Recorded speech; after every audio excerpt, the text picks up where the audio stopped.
What's going on, guys? It's Wes here from psychrocklive, and I'm very glad to be back with another video. Once again, sorry for the messy room. I'm still in the process, blah, blah, blah, blah, blah, you know from the last video. Today, I want to do something a little bit different. I was thinking about ideas for videos, because I like having a topic. I don't like just coming on here and talking about new editions, even though I still do. But I wanted to start a little bit of a series, and that is favorite albums by year. I've seen a lot of people doing this online, 60s, 70s, 80s, blah, blah, blah. And honestly, I could do a lot of years because I have such a big collection from 60s, 70s, and 80s. So we're going to start with probably the earliest year I'm going to do. 1966. Lots happening in 1966. Some of my favorite music and albums were made in this year. So we're going to go ahead and get started a little bit here. If you have any comments or anything I missed, go ahead and drop them below. I'm thinking about doing a giveaway coming up soon, but I don't know any details on that, but stay tuned in case I do. I have some things that I kind of want to get rid of and kind of don't feel like selling, so why not do a little bit of a giveaway and try to kickstart the channel again. Also, if you're seeing some speakers over there, and probably not over here, but they're my project speakers at the moment. I got a pair of KLH. I got a pair of KLH Model 6s that need a little bit of repairing that I've been slowly getting to. And they're finally at the point when I can start using them now. So I have them out here, and then I have some giant speakers behind me that are probably going to be sold before too long. But anyway, let's go ahead and get into it. I got just a few albums here that I picked out, and I think they're great, and they're all from 66. I'm very, very excited to do 67 because so many good albums came out that year. So I'm very excited to hop on that.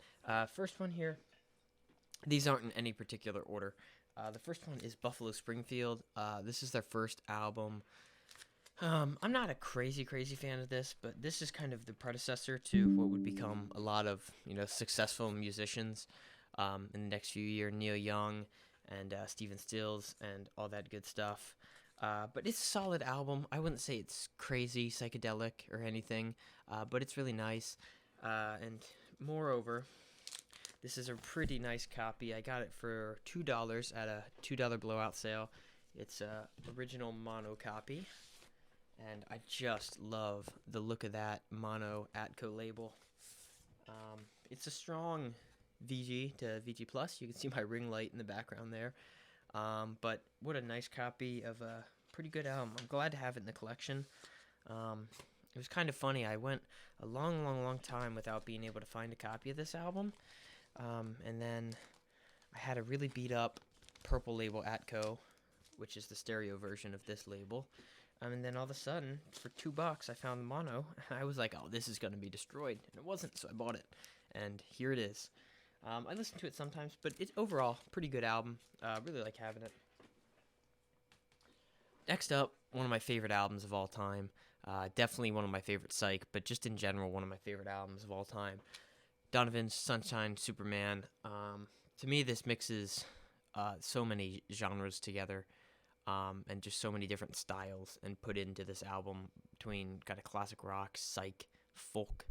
I mean, that's kind of what Donovan does, but this is just spectacular. I really want a mono reissue. I really want a mono issue of this album. If you go back in history on my channel and look at a video, this was actually sold to me incorrectly through Discogs. It was supposed to be a mono original, and I ended up with a stereo reissue. And I know a lot of people would say, why don't you return it? But, I mean, it's, like, unplayed. So I was like, it was cheap. I knew it was probably too good to be true, but I would absolutely kill for a mono copy of this. It doesn't even have to be in great shape. I just want to find one because I love this album, but the stereo mix just, it doesn't do it for me.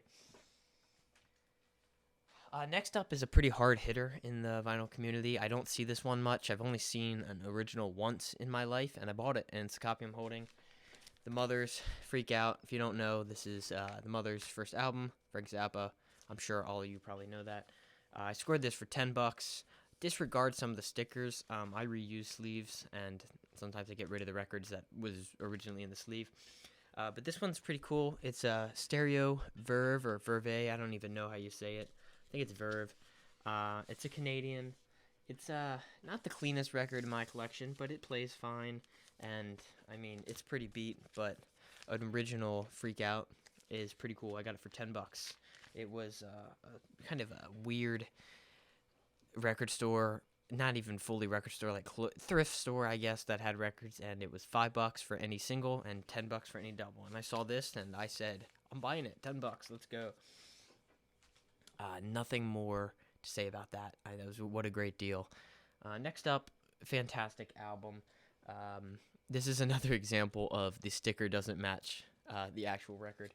So this album has a $5 Flock of Seagulls sticker on it. I'm pretty sure this is not that. This is the Beatles Revolver, probably my favorite Beatles album. I mean, that kind of switches through time, but mostly this has got to be. This is a serious hard hitter of the Beatles collection. This is the 2014 mono copy.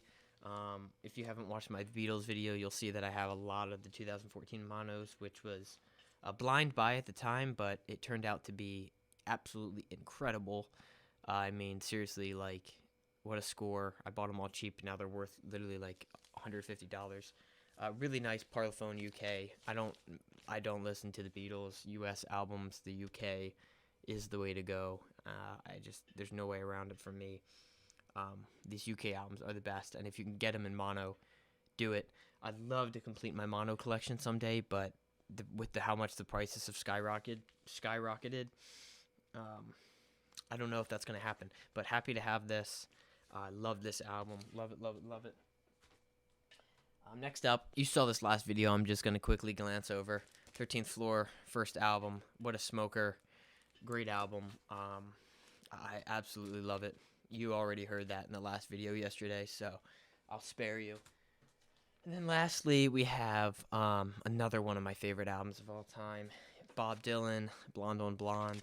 This is a very, very early press. It's a stereo 360, super clean. However, it's not a complete first because it doesn't have the certain picture with him and the chick. I forget what her name is, but it doesn't really matter in the gatefold. But it is an early press, very clean. Got this for like $5 at a store, and it's quite nice. Nice spine and everything. So many. I kind of think of this album as the White Album for Bob Dylan. It's just a ton of music, and a lot of it's good, and there's some kind of weird stuff, I'd say, maybe. But what is just a fantastic album by Bob Dylan, and it's probably going to have to be my favorite. I like a lot of his stuff, but this one just really has a special place in my heart. So that's it. That's all I have pulled. I mean, there's a lot more I could pull, but, that's why there's other videos to be recorded, right? So go ahead and drop your favorite 1966 albums, and if you guys like this, let me know. I was planning on just keep going with the years because I have a lot to get through. I mean, I have tons of albums from 6, 7, 8, 9, 70, 1, 2, 3. I could do the whole row from 66 to 80 and maybe even on. So if you like it, go ahead and comment, and I will see you guys in the next video.